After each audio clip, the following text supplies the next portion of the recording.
Hello, I'm Laura Marshall. And I'm Melinda Rose, and this is Light Matters for October 31st, 2012. On today's show, tribute is paid to a photonics pioneer, DNA is used to form nanolenses, and the International Year of Light inches closer. Over the last 30 years, IEEE has dedicated 129 plaques for significant technological achievements. We were invited to the unveiling of their latest milestone, honoring fiber laser pioneer Eli Snitzer. In 1961, Snitzer and colleagues built and operated the first optical fiber laser, and later the first fiber optical amplifier, at the American Optical campus in Southbridge, Massachusetts.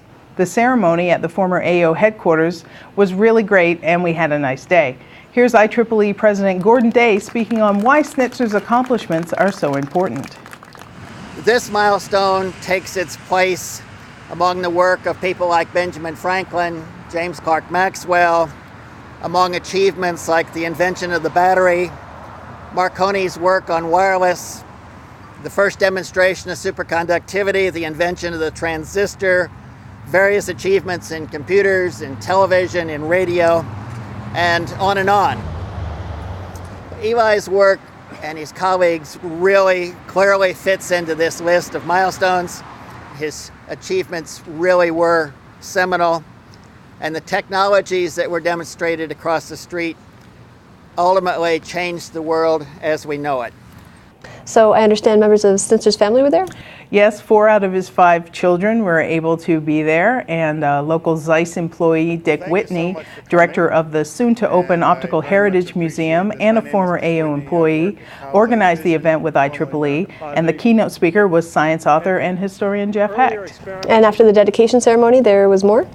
Yes, there were some talks on the history of American Optical and Eli Snitzer. We even got a chance to tour the grounds of the complex. AO closed for good about 8 years ago, and some of the buildings on campus are empty, and some have been repurposed.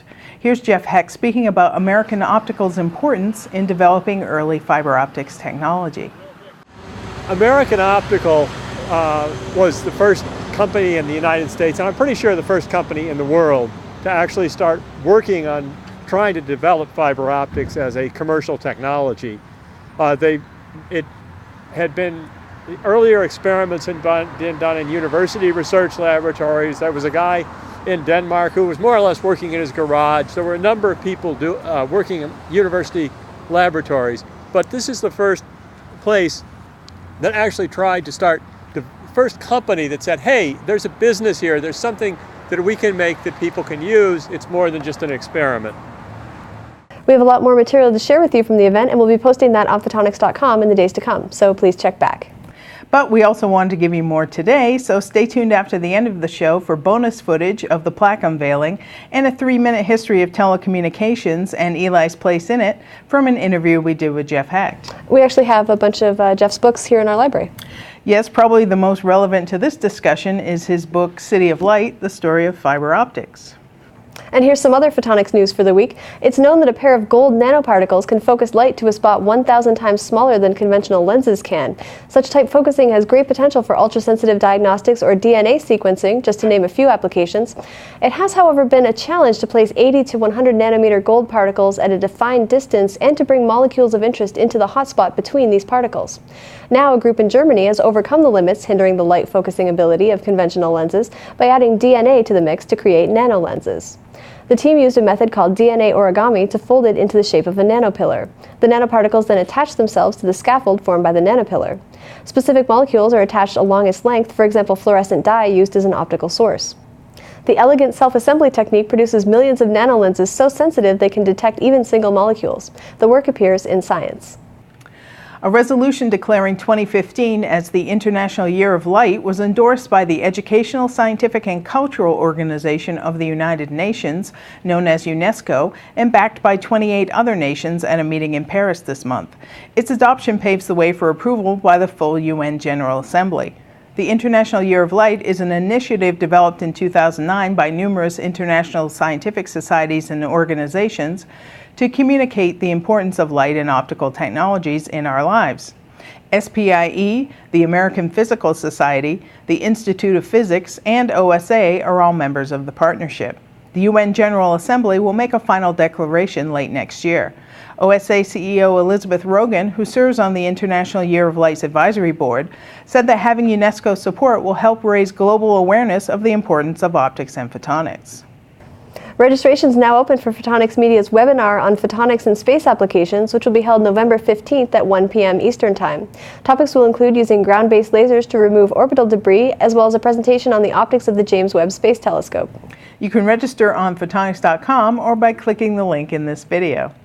Well, that's it for this edition of Light Matters, Photonics Media's weekly newscast. We'd like to hear from you. Tell us what you like or don't like about our program. We welcome your comments and suggestions at lightmatters@photonics.com. You'll find links to share and subscribe to Light Matters by clicking the Share with Friends button on our video player. Thanks for watching, and we'll see you next week. I'm going to read to you what it says on the plaque, then Helen and I will lift off the cover. It says, in 1961, Elias Schnitzer and colleagues constructed and operated the world's first optical fiber laser in the former American Optical Complex at 14 Mechanic Street. 3 years later, this team demonstrated the first optical fiber amplifier. Fiber lasers that can cut and weld steel have since become powerful industrial tools, and fiber amplifiers routinely boost signals in the global optical fiber network, allowing messages to cross oceans and continents without interruption. Okay, so we'll just grab it here. You ready? Here we go.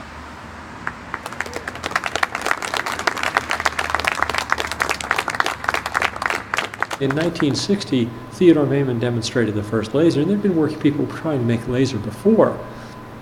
And what Maiman did was to use light to excite chromium atoms in ruby. And Eli realized that if you could excite other elements in a solid in a similar way by shining powerful flash lamps at them and then putting mirrors on the ends.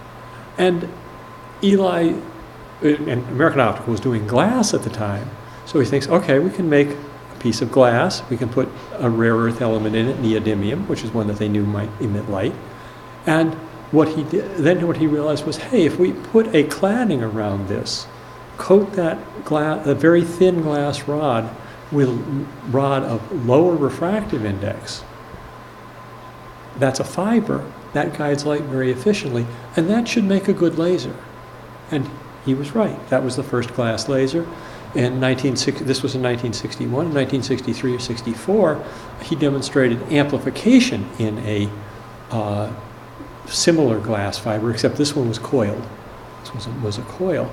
And what he did there, these are very leading demonstrations. Now, the technology really wasn't ready for fiber lasers yet, but when people found effective lasers they could use to deliver light inside a fiber, and some of this was work Eli did himself in improving how to deliver light inside a fiber, then you could start making fiber lasers. And this is now, it turns out to be a very efficient type of laser that's being used by many companies to do machining with. You can do scientific instruments with it.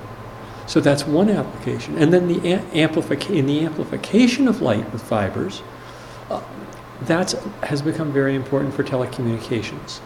What you can do is you can transmit signals through a single glass fiber at many different wavelengths, and all those wavelengths will be amplified by a fiber laser simultaneously. So you don't have to do anything to all those complex signals.